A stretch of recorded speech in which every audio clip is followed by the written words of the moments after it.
So I see a lot of conservatives making this argument, and it's not true here. I'm kind of curious what your position was back during the Obama administration when that's exactly what he did. I'm not reading what Trump intends to do. I'm reading exactly what President Barack Obama did when he came into office and deported nearly 5 million people, He didn't. In excess of 3 million people. Also, it's rumored that of Clinton's 12 million, about 1.5 million of them were just sent to the wrong island. Look, since I've had to engage in quite a few debates, not only on the show, and then I wouldn't say debates, but rhetoric with Change My Mind, when I notice a troubling trend, I definitely want to make you aware of it because you may use this argument. I have seen a lot of people on the right use this argument. You need to keep in mind, you may score points with this, but does it end up shortchanging your entire position?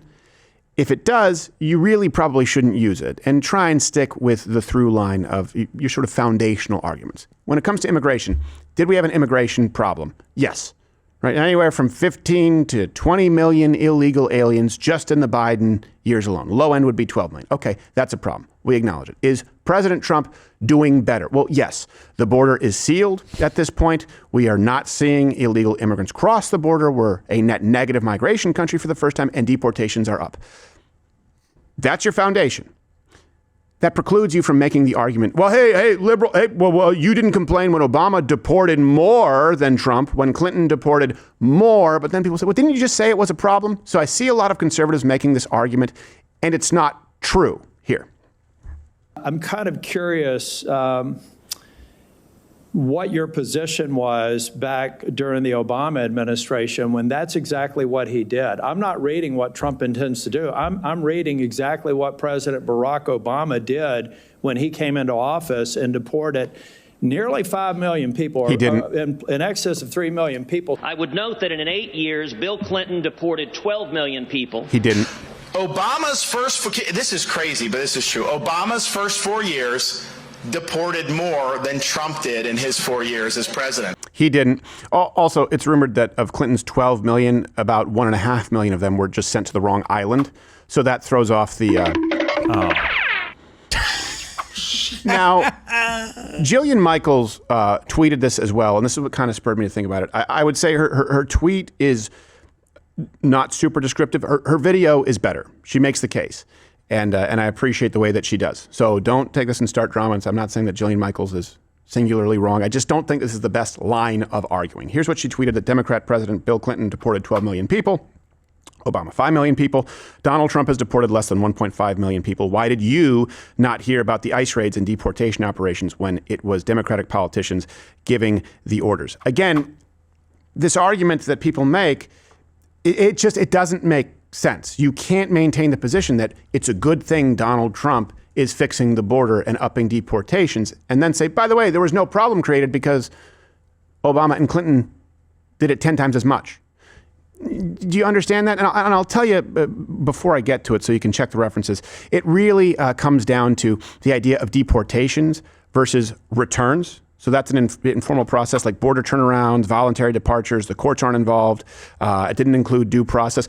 We don't really have those now because people are not trying to get across the border. That's actually been fixed. So once you understand the delineation, yes, Donald Trump has deported far more people if you're going on a per monthly basis. He's more effective. And there's a reason that the left is mad about it. The reason that the left is mad about deportations should be the reason that you support it. Don't use the argument that the left deported more people because they didn't. They imported far more people. Here's Jillian Michaels explaining it in a way that I think is valuable, but misses the mark as far as line of arguing. Bill Clinton, he deported or returned 12 million people. Obama deported and returned 5 million people. Trump is not even at 1.5 million. And no, they didn't all get due process. In fact, Bill Clinton worked with a Republican Congress to pass a law that deprived anyone within 100 miles of any U.S. border who'd been in the country less than 14 days a courtroom. Obama expanded that law. So for everyone who's mad about Alligator Alcatraz, let's also not forget that Obama was the one who built the cages at the border. That's true. The reason built the that you weren't cages? seeing ICE agent raids all over the news back then is because sanctuary cities did not exist. Local law enforcement cooperated with federal law enforcement. They held criminals for ICE to pick up. They didn't release them. The easy way. They didn't tell people that That is ICE all true. were Trump's private army who was zip-tying children. Also a lie. And guess what? ICE didn't have to wear masks. They wore street clothes. They didn't need to wear riot gear. No riot gear. Wake up. You're being manipulated. Now, she makes some very good points about Barack Obama building the cages. She makes some very good points about sanctuary cities, sanctuary states. I highly recommend you go and watch her whole video on it. I think it's informative.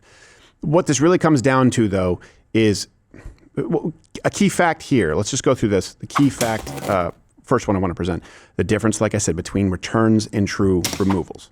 You'd be hard-pressed to find anyone who believes that Barack Obama or Bill Clinton were harsher on immigration. So both of these count as deportations. They are very, very different. So returns, like I said, informal, includes everything from border turnarounds to voluntary departures. It doesn't involve the courts. It doesn't involve due process. Of course, there are also reach-arounds, which we stopped doing or tracking after Clinton. Yeah, that's just because it's screeching halt. Now, true removals are the formal process of deporting someone. That means getting a court order. That means arresting, processing, physically returning the illegal alien, the legal term, by the way, to their home country. Let me ask you this. What do you typically think of as a deportation? We can't keep conflating these numbers because none of the arguments are going to hold water. And this is an important note, too. After Clinton, some border turnarounds actually counted as removals due to a definitional change. So it allowed Barack Obama to misleadingly claim some big number of formal removals when that wasn't really the case. Under President Trump, there are virtually no border turnarounds. Border crossings are down 95%. So that big inflated number would be down by 95% because that's the reason for the number that you see from Barack Obama and from Bill Clinton. So this brings us to key fact number 2. Check the references. You can actually, I think this comes from the DHS. With Clinton, about 93% of Clinton's deportations were the aforementioned returns. Wow. So only 870,000 were truly deported, meaning went through the process, rounded up, processed, arrested, sent back. Not 12 million.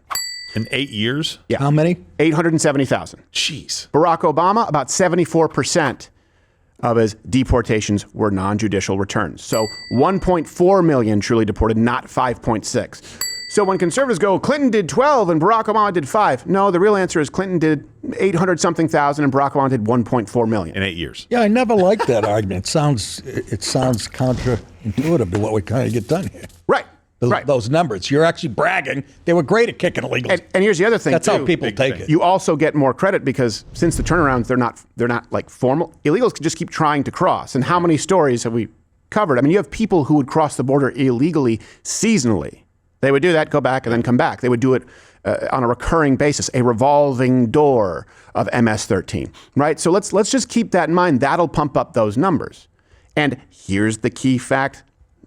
In the real world, I think matters most. Number 3, we all know that the number of illegal aliens in this country grew under Obama and under President Clinton.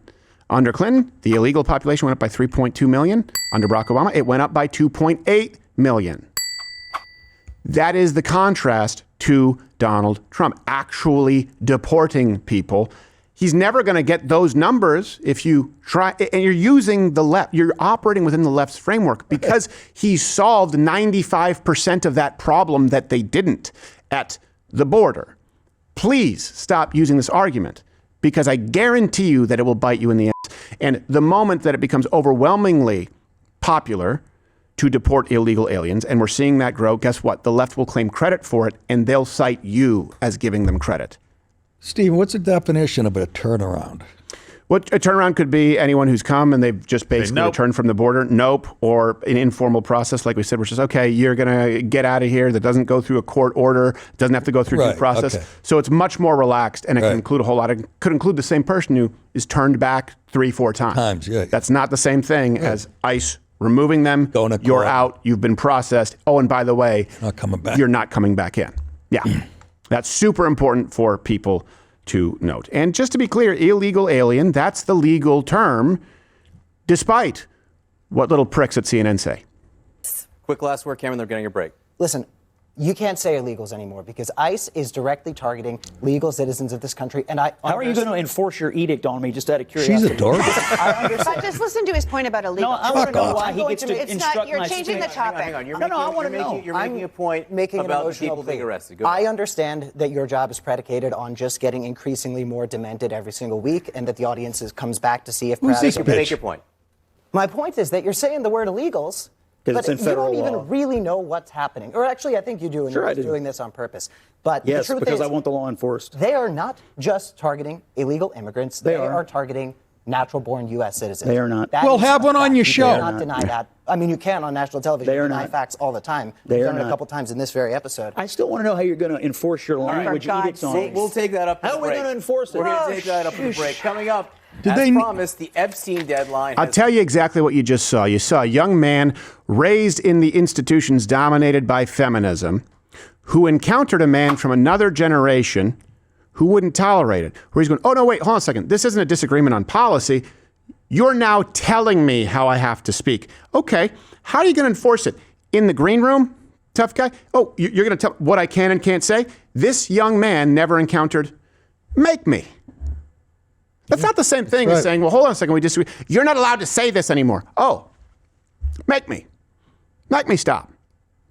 That's what was happening right there. right. And this is the disconnect. And I don't mean like, that's not music, and people don't like whether it's Elvis or whether it's house. What I mean is the way that males interact. And you can see, by the way, very insulting interactions. You can see it in Parliament. You can see it with our early founding. You can see it all throughout politics. What you don't get to do is cross that line and tell a man, you actually have to do what I say. Because now you're trying to crown yourself a king. And if you're going to do that, you really better have the might to make right. And a dick and not a vagina. That helps. That helps. Seriously, what the f? But in public schools, if he goes, hey, you can't say that anymore, guarantee you, if the other boy said, what? I can say what I want. Make me. The teacher would go, hey, well, hold on. Let's just avoid using that language if it's loaded. No. You tell me that you're going to order me around. You better be able to make me. That's what Jennings is saying. And I know some people are going to look, oh, that wasn't really the best argument. No. He's trying to point out a modus operandi of the left. And this is the byproduct of feminism failing young men. There is an appropriate and there's an acceptable way to interact with other men. That's not it. Call me he, they. Call me they, them. What? Make me. I'm not playing your fucking game. Yeah. I have a joke about that. You know, and people were getting fired if they didn't, right? Right. If they Oh, yeah.